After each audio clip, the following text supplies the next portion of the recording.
लेकिन दो विषयों को तो मैं यहां आज चर्चा करना चाहता हूं। चर्चा अनेक विषयों पर हो सकती है, लेकिन मैं अभी समय की सीमा के कारण दो विषयों पर चर्चा करता हूं। और मैं मानता हूं हमारे इन सारी चुनौतियों को कारण, विकृतियों के कारण, बीमारियों के कारण इस 25 साल का अमृतकाल, उस पर शायद अगर हमने समय रहते नहीं चेते, समय रहते समाधान नहीं किए, तो वो ये विकराल रूप ले सकते हैं।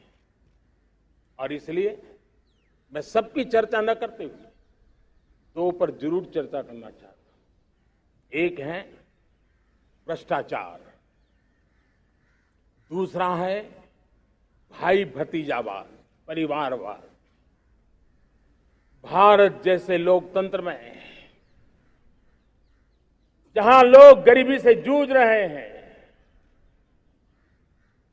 जब ये तरफ से देखते हैं कि एक तरफ वो लोग हैं जिनके पास रहने के लिए जगह नहीं है, दूसरी तरफ वो तरह लोग हैं जिनको अपना चोरी किया हुआ माल रखने के लिए जगह नहीं है। ये स्थिति अच्छी नहीं है। और इसलिए हमें भ्रष्टाचार के खिलाफ पूरी ताकत से लड़ना है। पिछले 8 वर्षों में डायरेक्ट बेनिफिट ट्रांसफर के द्वारा, आधार, मोबाइल, इन सारे आधुनिक व्यवस्थाओं का उपयोग करते हुए 2 लाख करोड़ रुपए जो गलत हाथों में जाते थे, उसको बचा करके देश की भलाई के लिए काम लगाने में हम सफल हुए हैं। जो लोग पिछली सरकारों में बैंकों को लूट लूट करके भाग गए, उनकी संपत्तियां जब्त कर करके वापस लाने की कोशिश कर रहे हैं।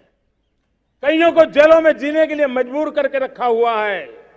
हमारी कोशिश है जिन्होंने देश को लूटा है उनको लौटाना पड़े, वो स्थिति हम पैदा करेंगे। भाइयों बहनों, अब भ्रष्टाचार के खिलाफ मैं साफ देख रहा हूं कि हम एक निर्णायक कालखंड में कदम रख रहे हैं। बड़े बड़े चमरबंदी भी बच नहीं पाएंगे। इस मिजाज के साथ भ्रष्टाचार के खिलाफ एक निर्णायक कालखंड में अब हिंदुस्तान कदम रख रहा है। और मैं लाल किले की प्राचीर से बड़ी जिम्मेवारी के साथ कह रहा हूं। और इसलिए भाइयों बहनों, भ्रष्टाचार दीमक की तरह देश को खोखला कर रहा है। मुझे इसके खिलाफ लड़ाई लड़नी है, लड़ाई को तेज करना है, निर्णायक मोड़ पे लेकर के ही जाना है। तब मेरे 130 करोड़ देशवासी, आप मुझे आशीर्वाद दीजिए, आप मेरा साथ दीजिए।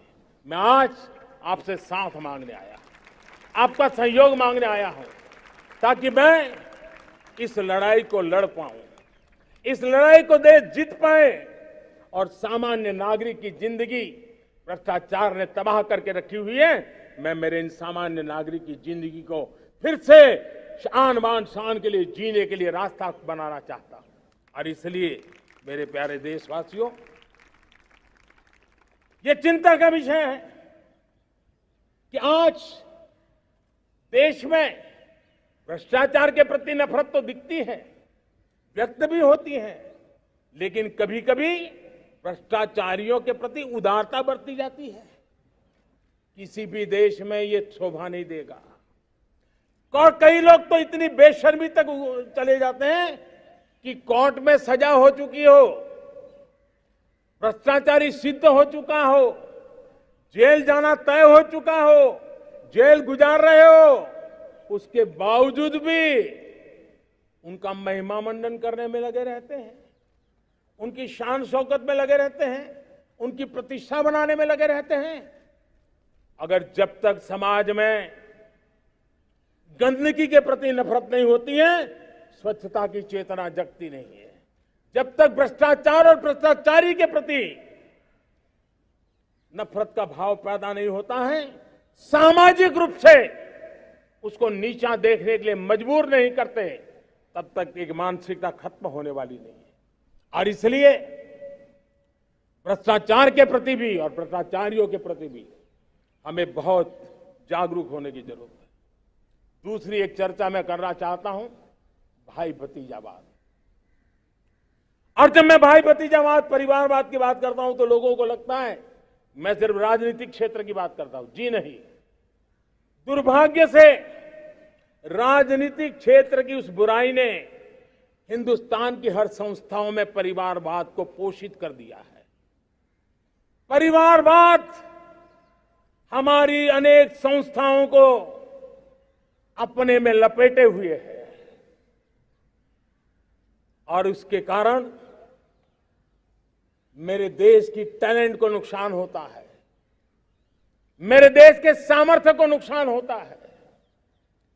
जिनके पास अवसर की संभावनाएं हैं वो परिवारवाद, भाई भतीजे के बाद बाहर रह जाता है। भ्रष्टाचार का भी कारण ये भी एक बन जाता है ताकि उसका कोई भाई भतीजे के कार्य आसरा नहीं है तो लगता है चलो भाई कहीं से खरीद करके जगह बना लूं। इस परिवारवाद से, भाई भतीजावाद से हमें हर संस्थाओं में एक नफरत पैदा करनी पड़ी होगी, जागरूकता पैदा करनी होगी, तब हम हमारी संस्थाओं को बचा पाएंगे। संस्थाओं के उज्जवल भविष्य के लिए बहुत आवश्यक है। उसी प्रकार से राजनीति में भी परिवारवाद ने देश के सामर्थ्य को सबसे सारा अन्याय किया है।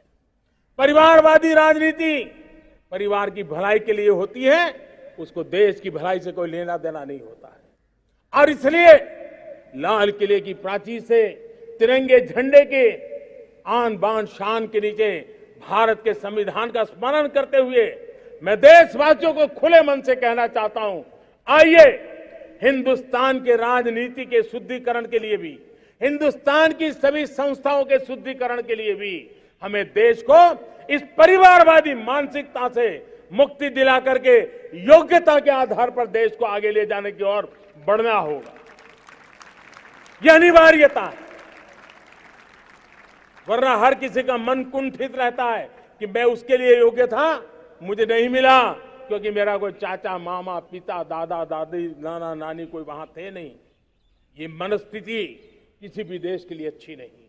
मेरे देश के नौजवानों, मैं आपके उज्जवल भविष्य के लिए, आपके सपनों के लिए, मैं भाई भतीजावाद के खिलाफ लड़ाई में आपका साथ चाहता हूं। परिवारवादी राजनीति के खिलाफ लड़ाई में मैं आपका साथ चाहता हूं। ये संवैधानिक जिम्मेवारी मानता हूं मैं, ये लोकतंत्र की जिम्मेवारी मानता हूं मैं, ये लाल किले के प्राचीर से कही गई बात की ताकत में मानता हूं और इसलिए मैं आज आपका अवसर चाहता हूं। हमने देखा पिछले दिनों खेलों में, ऐसा तो नहीं है कि देश के पास पहले प्रतिभाएं नहीं रही होंगी, ऐसा तो नहीं है कि खेलकूद की दुनिया में हिंदुस्तान के नौजवान, हमारे बेटे बेटियां कुछ कर नहीं सकते, लेकिन सिलेक्शन भाई भतीजेवाद की चैनल से गुजरते थे और उसके कारण वो खेल के मैदान तक, उस देश तक तो पहुंच जाते थे। जीत हार से उन्हें लेना देना नहीं था, लेकिन जब ट्रांसपेरेंसी आई, योग्यता के आधार पर खिलाड़ियों का चयन होने लगा, पूर्ण पारदर्शिता से खेल के मैदान में सामर्थ्य का सम्मान होने लगा, आज देखिए दुनिया में खेल के मैदान में भारत का तिरंगा फहरता है, भारत का राष्ट्रगान गाया जाता है, गर्व होता है और परिवारवाद से मुक्ति होती है, भाई भतीजावाद से मुक्ति होती है, तो ये नतीजे आते हैं।